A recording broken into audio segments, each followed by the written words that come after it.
നമസ്കാരം. കോൺഗ്രസിൽ നിന്ന് പുറത്താക്കപ്പെട്ട പാലക്കാട് എംഎൽഎ രാഹുൽ മാങ്കൂട്ടത്തിലും പാലക്കാട് എംപി വി.കെ. ശ്രീകണ്ഠനും തമ്മിലുള്ള കൂടിക്കാഴ്ചയുടെ വിവരങ്ങൾ തേടിയെത്തിയ 24 ന്യൂസ് റിപ്പോർട്ടറെ പരിഹാസം കൊണ്ട് നേരിട്ട് രാഹുൽ മാങ്കൂട്ടത്തിൽ. രാഷ്ട്രീയ പ്രാധാന്യമുണ്ടോ എന്ന ചോദ്യത്തിന് വാർത്താ ദാരിദ്ര്യമാണോ എന്ന് ചോദിച്ചായിരുന്നു രാഹുലിന്റെ തുടക്കം. രാവിലെ ഇപ്പോൾ എംപിയുമായിട്ടൊരു കൂടിക്കാഴ്ചയൊക്കെ നടത്തുന്നു. രാഷ്ട്രീയ പ്രാധാന്യമുള്ള കൂടിക്കാഴ്ചയാണോ എന്ന ചോദ്യത്തിന് ഇപ്പോൾ നമ്മൾ തമ്മിൽ കാണുന്നതിന് എന്തെങ്കിലും രാഷ്ട്രീയ പ്രാധാന്യമുണ്ടോ എന്നായി മറുചോദ്യം.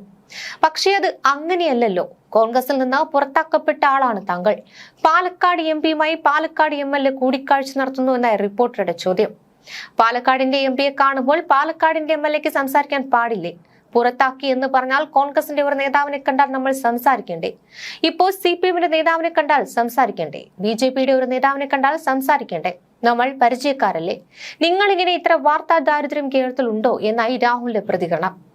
വാർത്താ ദാരിദ്ര്യമല്ല, പുതിയ യാത്രയുടെ സമയത്ത് മറ്റാരും കാണാതെ ഹോട്ടലിൽ രഹസ്യമായി കാണുമ്പോഴാണ് ചോദ്യമുയർന്നത്. റെസ്റ്റോറന്റിൽ ഇരുന്ന് കാണുന്നതിന് എങ്ങനെയാണ് രഹസ്യ കൂടിക്കാഴ്ച എന്ന് പറയുന്നത്? എനിക്ക് രഹസ്യമായി കാണാനാണെങ്കിൽ എത്രയോ സ്ഥലങ്ങളുണ്ട്. വികസന കാര്യങ്ങളായിരുന്നു ചർച്ച. അത് നിങ്ങളോട് ഷെയർ ചെയ്യേണ്ട കാര്യമുണ്ടോ? നിങ്ങൾ എന്താ സംസാരിച്ചത് എന്ന് ഞാൻ ചോദിച്ചോ? ജനപ്രതിനിധികളാണെങ്കിലും തമ്മിൽ സംസാരിക്കുന്നത് നിങ്ങളോട് പറയണമെന്ന് എവിടെയെങ്കിലും എഴുതി വെച്ചിട്ടുണ്ടോ എന്ന് പറഞ്ഞുകൊണ്ടാണ് രാഹുൽ നേരിട്ടത്. പക്ഷേ നിങ്ങളുടെ രാഷ്ട്രീയ ഭാവിയെ സംബന്ധിച്ച് കോൺഗ്രസ് മറുപടി പറയാത്ത സാഹചര്യത്തിലാണ് ഈ കൂടിക്കാഴ്ച എന്ന് റിപ്പോർട്ടർ ചോദിക്കുമ്പോൾ, എന്റെ ഭാവിയെ പറ്റി വല്ലാതെ ഉത്കണ്ഠ നിങ്ങൾക്ക് വേണ്ടെന്നേ.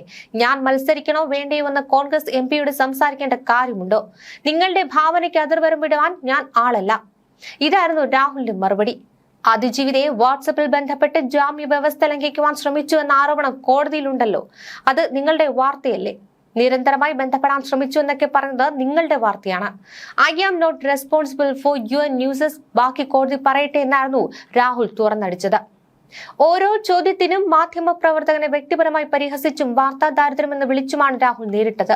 പീഡന കേസുകളിൽ ജാമ്യം റദ്ദാക്കുവാനുള്ള ഹർജി കോടതിയുടെ പരിഗണനയിലിരിക്കെ വി.കെ. ശ്രീകണ്ഠൻ എംപിയുമായുള്ള ഈ കൂടിക്കാഴ്ചയെക്കുറിച്ചുള്ള ചോദ്യങ്ങളിൽ നിന്ന് ഒഴിഞ്ഞു മാറാനാണ് രാഹുൽ ശ്രമിച്ചതെന്നായി റിപ്പോർട്ടറുടെ പക്ഷം. ചോദ്യം ചോദിക്കുന്ന മാധ്യമപ്രവർത്തകനെ നോക്കി വാർത്താ ദാരിദ്ര്യമെന്ന് പരിഹസിക്കുമ്പോൾ രാഹുൽ മാങ്കൂട്ടത്തിൽ ലക്ഷ്യം വെക്കുന്നത് മറ്റൊന്നാണ്.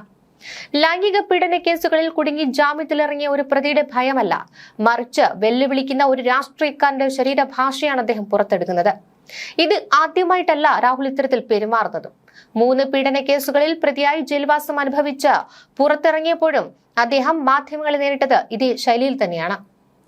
ഗൗരവമായ ചോദ്യങ്ങൾ ഉയരുമ്പോൾ ഒരു കൈയിൽ ചായ ഗ്ലാസുമായി അതീവ ശാന്തനായിരുന്ന ചിരിച്ചുകൊണ്ട് ചൂട് ചായ ഊതി ഊതി കുടിച്ചിരുന്ന രാഹുൽ മാധ്യമ പ്രവർത്തകരെ വ്യക്തിപരമായി അധിക്ഷേപിക്കുന്നതിലൂടെ ചോദ്യങ്ങളുടെ ഗൗരവം കുറയ്ക്കുവാനാണ് രാഹുൽ ശ്രമിക്കുന്നത്.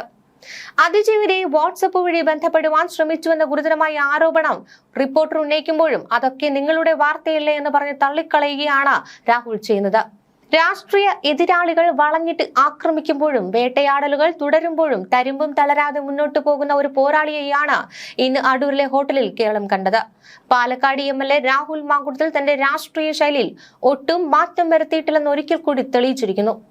ചോദ്യശരങ്ങളുമായി വന്ന മാധ്യമപ്രവർത്തകരെ തന്റെ സ്വതസിദ്ധമായ ശൈലിയിൽ പ്രതിരോധിച്ച രാഹുൽ പ്രതിസന്ധികളിൽ പതറാത്ത നേതാവായി മാറുകയാണ്.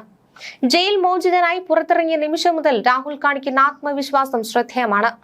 3 പീഡന കേസുകളിൽ കുടുക്കി രാഷ്ട്രീയമായി തകർക്കാൻ ശ്രമിച്ചവർക്ക് മറുപടി നൽകിയത് ഒരു കൈയിൽ ചായ ഗ്ലാസുമായി അതീവ ശാന്തനായിട്ടിരുന്നു കൊണ്ടാണ്.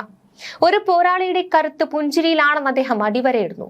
പാർട്ടിയിൽ നിന്ന് പുറത്താക്കിയെങ്കിലും വ്യക്തിബന്ധങ്ങൾ മായുന്നില്ല എന്ന രാഹുലിന്റെ വാക്കുകൾ രാഷ്ട്രീയത്തിനപ്പുറത്തുള്ള അദ്ദേഹത്തിന്റെ വ്യക്തിത്വത്തെയാണ് സൂചിപ്പിക്കുന്നത്. വി.കെ. ശ്രീകണ്ഠൻ എംപിയെ തന്റെ ജ്യേഷ്ഠ സഹോദരനായി കാണുന്ന രാഹുൽ സൗഹൃദത്തിന് പാർട്ടി വേലിക്കെട്ടുകളില്ലെന്ന് ലോകത്തോട് വിളിച്ചു പറഞ്ഞു. എന്റെ നാട്ടിൽ വന്ന എന്റെ ജ്യേഷ്ഠനെ ഞാൻ പോയി കാണുമെന്ന അദ്ദേഹത്തിന്റെ മറുപടിയിൽ ആർജവമുള്ള ഒരു മനുഷ്യനെ നമുക്ക് കാണാം. മാധ്യമങ്ങൾ കോടതിയാകാൻ ശ്രമിക്കുമ്പോൾ അതിനെ തടയാൻ രാഹുൽ കാട്ടുന്ന ധൈര്യം രാഷ്ട്രീയ എതിരാളികളെ പോലും അമ്പരപ്പിക്കുന്നതാണ്. വസ്തുതകൾ വളച്ചൊടിക്കുന്ന വാർത്താ ദാരിദ്ര്യത്തിനെതിരെ അദ്ദേഹം ഉയർത്തുന്ന ചോദ്യങ്ങളും കൃത്യമാണ്. തന്റെ സ്വകാര്യതയും രാഷ്ട്രീയ ബോധ്യങ്ങളെയും ചോദ്യം ചെയ്യാൻ ആർക്കും അനുവാദം നൽകില്ല എന്ന ഉറച്ച ശബ്ദത്തിൽ അദ്ദേഹം പ്രഖ്യാപിക്കുന്നു. ആരോപണങ്ങൾ ഒരു വശത്ത് പുകയുമ്പോഴും ജനങ്ങൾക്കിടയിൽ രാഹുൽ ഇപ്പോഴും പ്രിയപ്പെട്ടവനാണ്. പാലക്കാട്ടെ വികസന കാര്യങ്ങളെ കുറിച്ച് സംസാരിക്കാൻ എംപിയോടൊപ്പം സമയം കണ്ടെത്തിയ അദ്ദേഹം തന്റെ മണ്ഡലത്തോടുള്ള പ്രതിബദ്ധത തെളിയിക്കുന്നു. അദ്ദേഹത്തിന്റെ ഈ ചടുലമായ മറുപടികളും പോസിറ്റീവ് ആറ്റിറ്റ്യൂഡും യുവാക്കൾക്കിടയിൽ രാഹുലിനെ കൂടുതൽ കരുത്തനാക്കുകയാണ്. ഇരുളിന് ശേഷമുള്ള സൂര്യോദയം പോലെ എല്ലാ ആരോപണങ്ങളെയും അതിജീവിച്ചുകൊണ്ട് രാഹുൽ മാങ്കുട്ടത്തിൽ കൂടുതൽ തിളക്കത്തോടെ തിരിച്ചു വരുമെന്നാണ് അദ്ദേഹത്തിന്റെ അനുയായികളും വിശ്വസിക്കുന്നത്. ഈ ചായയും ഈ ചിരിയും വെറുമൊരു പ്രകടനമല്ല, മറിച്ചു തന്റെ സത്യസന്ധതയിലുള്ള ഉറച്ച വിശ്വാസം കൂടിയാണ്.